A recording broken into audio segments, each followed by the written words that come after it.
Mga ka-Chink Positive, ang tanong, may kondo ka ba at plano mo na bang ibenta? Ang tanong, mabebenta mo pa ba? O stuck ka na? Yan ang pag-uusapan natin. Chinky Tan, with over 6 million Facebook followers, 2.8 million YouTube subscribers, and 2.4 million TikTok fans, is now all out to share with you the most practical, simplest path to lasting wealth. Hi there, this is Chinky Tan, your pambansang wealth coach. Nako, kung may condominium unit ka at nahirapan ka talagang i-unload, nako, relax lang. Hindi to teleserye, baka ika nga maiyak ka sa drama na maririnig mo.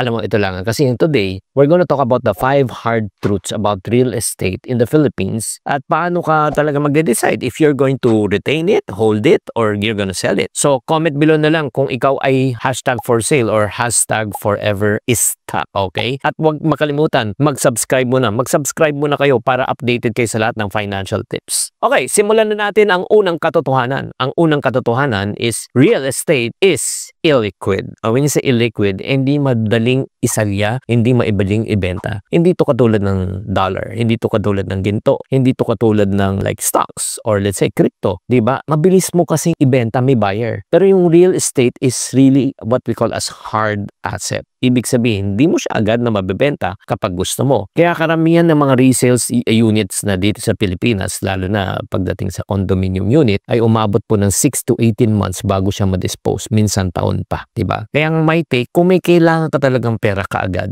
I don't think real estate will be the best investment for you. Slow game to. We're talking about 10, 20 years. Kaya dapat bago ka bumili, isipin mo agad, ano ang exit plan mo? Kailangan mo ba ng pera? Kung kailangan mo ng pera, huwag sa real estate. Kung love life nga hindi mo na ma-let go agad Kondo pa kaya?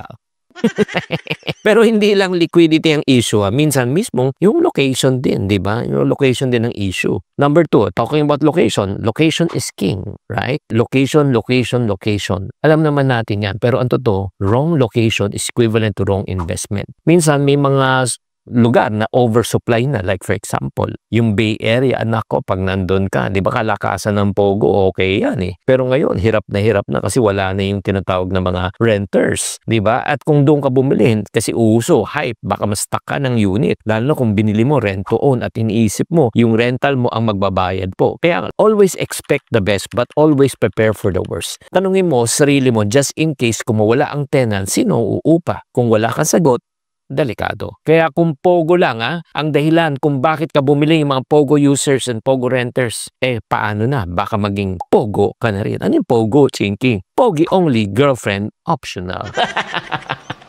At hindi location na ang problema minsan. Ito pa, the third problem is size. Whether we like it or not, the smaller units are harder to resell. Alam mo, marami ng mga developers ngayon na gumagawa more or less nasa 18 to 22 square meter.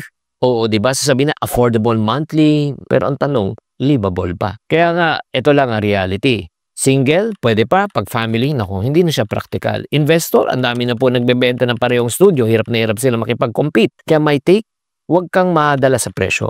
Buy it right na talagang para sa purpose mo. Diba? Kaya nga may nagsasabi nga, yung mga condo na ngayon, shoebox size na lang. Parang size 12 ang paa mo, wala ka ng space.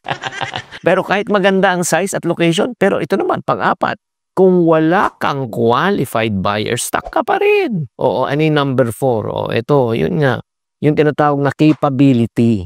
Kaya ba ng target market mo na bumili? Like financing, di ba? Financing, isipin mo before 20,000 pesos per month lang ang amortization. Ngayon, 23,000 na tumaas ng interest. Kung ang sweldo mo ay 30,000, ay hindi talaga sila qualified. Kasi imagine mo, 23,000 mapupunta doon. Kaya nga, if your future buyer can't get bank approval, mahirap. Your unit, mahirapan ka talaga. Hindi to only about demand. Hindi lang yung gusto. Gusto mo magkabay, lahat gusto. Pero ang tanong, afford ba? Kaya nga ang challenge ko, kung mas mahal pang amortization mo kaysa sa groceries mo, uulitin ko, kondo na lang ang kainin mo.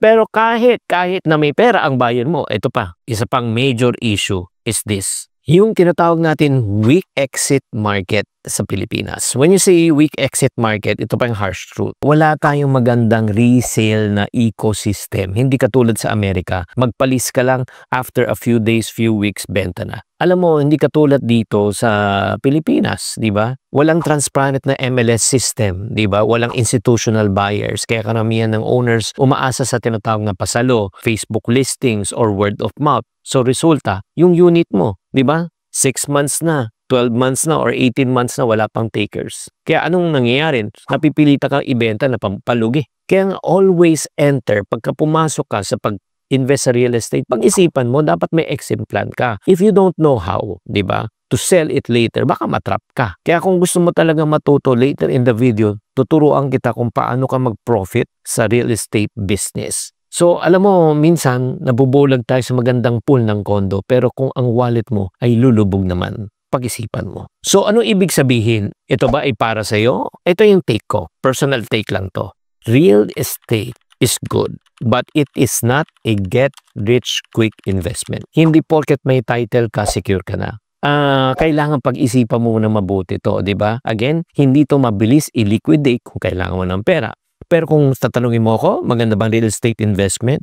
The answer is definitely yes. Pero ito lang, consider these 5 hard truths. Diba? Itong pinag-usapan po natin. Isipin mo, long term, consider location, unit size, financing, at paano mo siya ibibenta. Again, selling, don't expect a quick gain immediately. Ang nakikita ko niya, pag bumili ka ng property, holding period niyan, minimum 5 years, 10 years, 15, better 20. Kaya ang tanong ko po sa inyo, gusto nyo bang matuto kung paano kayo kumita sa real estate investment? Kung ang sagot nyo ay yes, type real estate. I will send you a program, a step-by-step program, okay, that you will learn, okay? And FYI, this is not for free. This is a program to check if you are really for real estate investment or not. Paano tayo kumita, paano tayo bumenta, paano tayo mag-flip. If you're interested, just type real estate. At please, tatandaan, mind your own business because especially yung pera mo, it's personal. Mga kapatid, thank you very much for tuning in. If you like this, don't forget to subscribe this on this channel. Tatandaan, tamang karunungan, tamang disiplina ang susi sa pagyaman.